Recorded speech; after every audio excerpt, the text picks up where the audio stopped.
सुश्री शीतल देवी।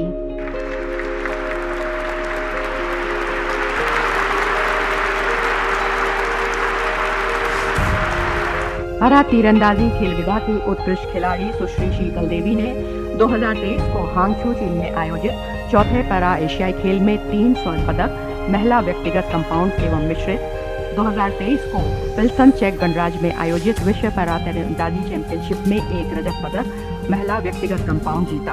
सुश्री शीतल देवी को पैरा तीरंदाजी में उनकी उत्कृष्ट उपलब्धियों को मान्यता प्रदान करते हुए वर्ष 2023 के लिए अर्जुन पुरस्कार से सम्मानित किया जाता है।